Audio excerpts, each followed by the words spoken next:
Walking, talking dead, though we think we're living. Black zombie, we just copycat, following the system. Black zombie, walking, talking dead, though we. Shalom, Israel. I want to say all praises to the Most High and power to the chosen people. All right. Now, today I'm going to go over some little information that I stumbled across. And right now we're on slavevoyages.org. All right. And we're going to go into the names that were listed on the slave ships. All right. So let's go to African Names Database. This is very key information. All right. This is very key information that we need. All right. Searched database. Alrighty.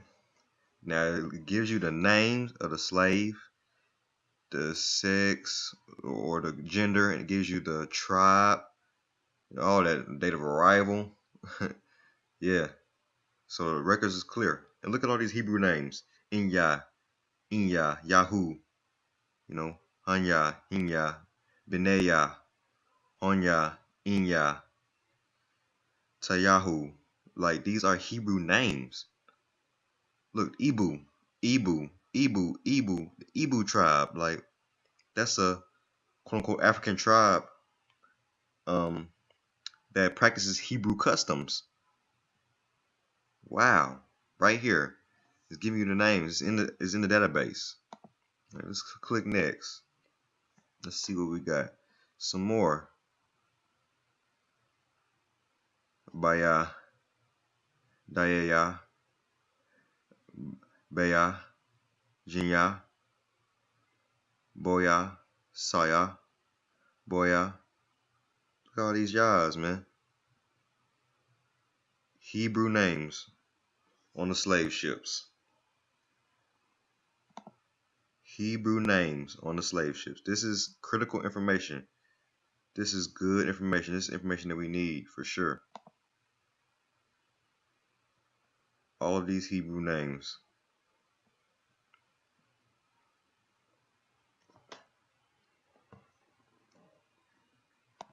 People always want to ask, how do you know you're a Hebrew Israelite? How do you know you're a Hebrew Israelite?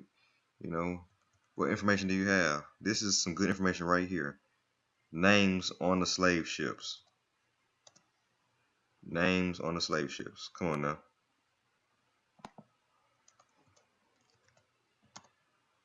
Very critical information. Let's look at some more. Look, Yahweh.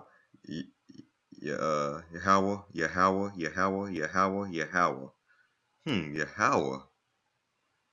Wow. Very much so Hebrew. Hebrew names. So why would these so-called slaves have Hebrew names if they're not Hebrews? If they're not Israelites? If they're not the true Jews or the true Judeans or the Judeans or the Judeans? Come on now. Really? It's over. We bring in the truth. Enough of the small talk. We're gonna keep bringing this truth out. Black folks, it's time for y'all to wake up. All right, it's time for y'all to wake up. All right, and I got another video for y'all too, talking about Harriet Tubman and how her name was originally Hebrew. A lot of people don't know that. But yeah, Harriet Tubman had a Hebrew name. Her and her family, like they you can trace their roots back all the way to before slavery, and how they had Hebrew names and practiced Hebrew customs and all that. So we're gonna see how relatives of Harriet Tubman and what they say about Harriet's real true name. So let's watch it. So we are Prophetic Whirlwind is live from the 2017 Homowo Festival in Philadelphia, and I am here with my two new Hebrew parents, and we're just gonna have them share how they came to Torah, some special information about their ancestors and what it means to them to be at the Homowo Festival today. And the Homowo Festival is a festival to commemorate the exodus and migration of the Ga people who are descendants of biblical Hebrews. So Mom, if you could just share with us how you came to Torah. Hi everyone, I'm Robin Fisher, and I came to Torah through my husband, who was feeling a tug from Yah to leave the traditional church. And as he studied, the more he studied, the more Yah spoke to him and revealed to him who we are as Hebrews. And then we decided we had to do something with that. It had to be more than just a head knowledge, that we had to actually change and start following Torah, and we did, and it's been eye-opening and actually liberating for us. Thank you. And I'm Neil Fisher. I'm her husband. And so, the beginning of the year, a prophetic word was given to me by a pastor and his wife, and they looked at me and said, "You're unorthodox." And that sort of like was the spark plug that got me started thinking about the way I walk. And as I continued to sit in church, I started asking the question, why do you not keep Sabbath? I guess that was Yah speaking to me. And I started reading scripture more and more, and the more I read, the more I felt like I had to make an adjustment.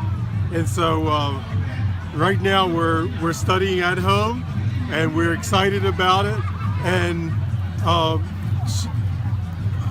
something came to us earlier about who we were, and that we were direct descendants. My family is direct descendants from Harriet Tubman, and she's from the same area that this tribe is visiting Philadelphia from. And so we had to come and worship with you guys today. And we're super excited. It's just a thrill right now to be a part of this whole celebration. And so, brother and sister, what was Harriet Tubman's name before she changed her name to Harriet? And what significance does that have to us as Hebrews? Her name was, before she changed her name after she ran away, her name was Araminta Ross. And Araminta is a Hebrew name. Her family knew that they were from the Ashanti tribe, and which is now part of Ghana, and that they were Hebrew. They did have Hebrew names before they were in slavery. Thank you so much. And as we read a little bit, you can find the Ashanti tribe actually in the Old Testament. The Ashanti, I believe it's Ashant, which is now interpreted in Shanti. So yeah, so it was really exciting to find someone that is actually our descendant who is Hebrew, and from right out of the book. Powerful information. You hear that? Name was Hebrew. Man. And now we're finna get into Ashanti tribe, because that's some I heard that, I was like, wow. And so I did some digging, and then I started looking up the Ashanti tribe. Started trying to figure out, what's that about. And so we're gonna go to another video with this guy. He's from Ghana. He's called the Prince, and he's, I think, a tour guide. And he goes into the history of the Ashanti tribe. So let's see what he says about the Ashanti tribe.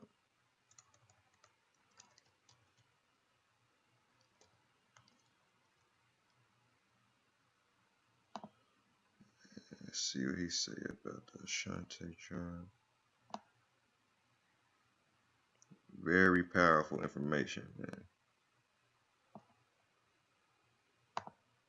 Let's watch it.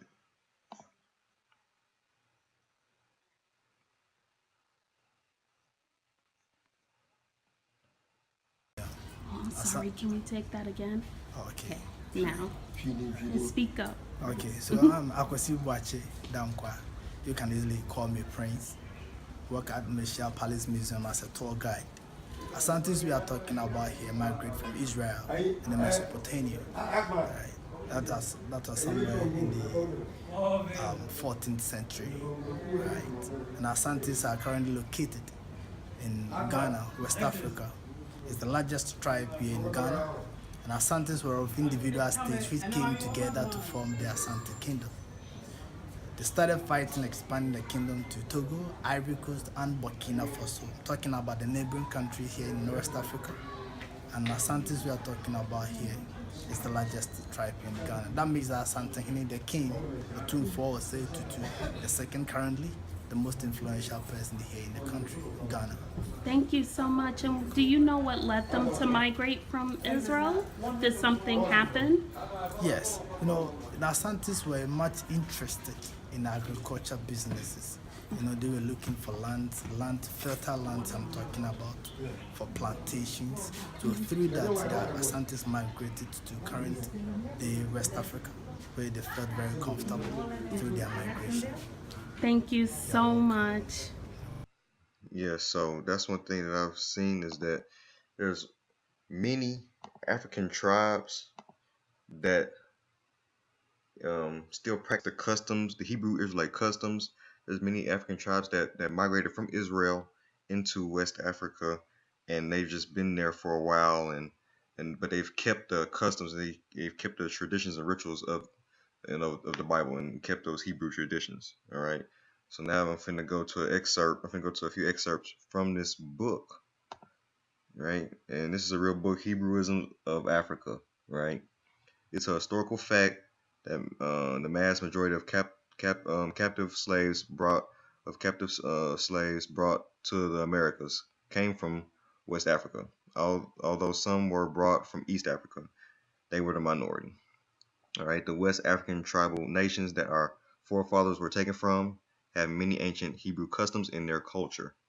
The Kafir, Bu, Agribo, Maribuk, Mavumba, Accra, Fanti, Akin, Yoruba, Congo, and Ashanti, just to name a few of the many sub-Saharan nations that engage in ancient Israelite rituals, like circumcision, the division of their tribes into 12, blood sprinkling upon their altars and doorposts, um, which you can watch a video on that. The Ashanti tribe, they do that. They sprinkle blood under the doorposts. They marry marrying of their brother's wife after death. They do that. Separation and purification after childbirth. They do that. We're gonna go into some scriptures to reveal some of the practices that the Ashanti tribe does. All right, and how they match up with um the scriptures in the ancient Israelite customs. All right. Uncleanness during childbirth, uncleanness during menstruation, new moon celebrations, and many more. All right. So before I go into that, we're gonna go into the scriptures to see Ashan in the scriptures. We're gonna see Ashan in the Bible. Here's First Chronicles 4:32. And their villages were Edom and Ain, Ramon, and Token or Token, and Ashan, 5 cities. All right. And so Ashan, let's see, in Hebrew, Ashan means smoke or smoky city or smoke city, things of that nature. Literal smoke, figuratively, it can be literal or figurative. So when you go into the scripture again, it's a city called Ashan, so it's the smoke city or the city of smoke. All right. And when you look at Ashanti, it has the T at the end, which means race or people of. All right. And so you see Ashan is the name of a city located in southern Israel, Judah. All right. It means smoke city, burning city. And Ashanti means the people of Ashan or the people of the smoke city. This was the reference to the city of Ashan after the Romans destroyed it in 70 CE. All right. Come on now.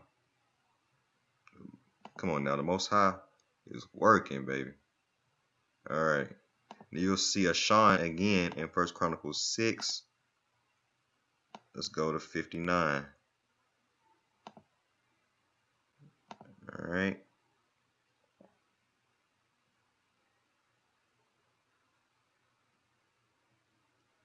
and Ashan with her suburbs, and Beth Shemesh with her suburbs. So there we go again with Ashan, right?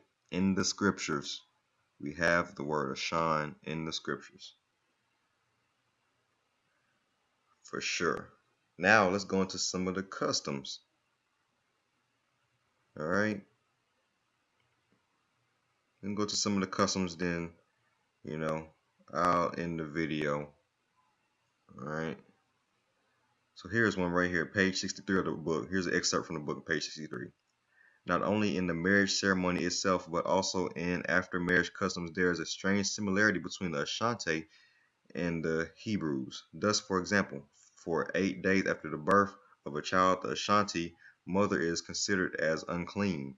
It is only on the 8th day at the Natatia that the child receives his personal name.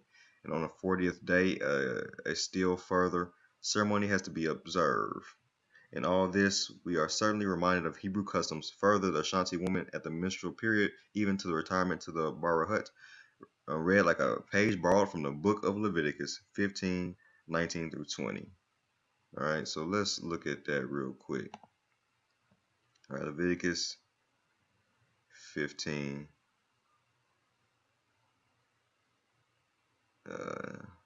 19 and 20. All right. And if a woman have an issue, and her issue in her flesh be blood, she shall be put apart 7 days, and whosoever toucheth her shall be unclean until the even. And everything that she lieth upon in her separation shall be unclean. Everything also that she sitteth upon shall be unclean. All right. This sounds very similar. That sounds almost identical. Interesting. Very interesting. All right. Let's see.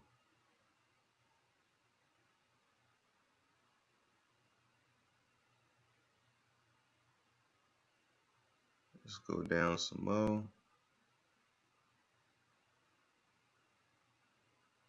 Let's go up here to page 61. One cannot help being impressed by the number of customs and practices there described that find their counterpart among the ancient Hebrews. Thus, for example, the Mosaic law of intra-tribal marriages, which was devised expressly to preserve the inheritance of the daughters in the tribe and the family of their father. Let's go to Numbers 36 and 12. Let's see what's going on.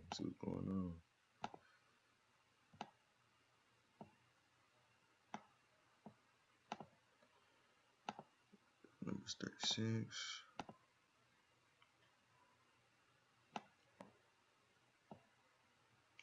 And they were married into the families of the sons of Manasseh, the son of Joseph, and their inheritance remained in the tribe of the family of their father. So it sounds, very identical. All right, sounds very identical. Very, So let's keep going. Let's see page 83. Let's see what they're talking about. All right, so you got to understand that there's many African tribes. There's many tribes in Africa, so to speak, that know that they are the chosen people of the book, and they still practice, the law, statutes, and commandments, and practice the customs and the culture of the book. All right, many tribes, the Igbo, you have, like I said, the Ashanti, the Eves, just many different African tribes. That understand where they come from and where they migrated from, and they are still in the motherland practicing the Hebrew customs today. All right.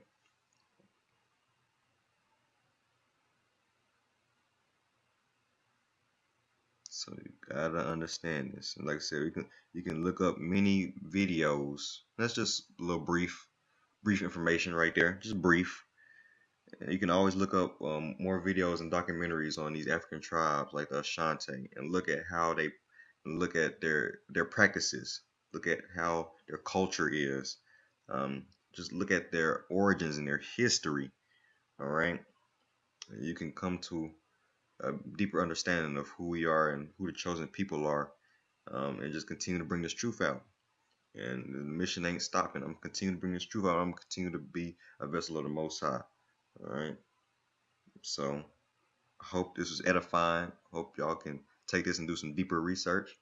And I would like to say, um, thank y'all for watching. And with that, I would like to say shalom and power to the chosen people.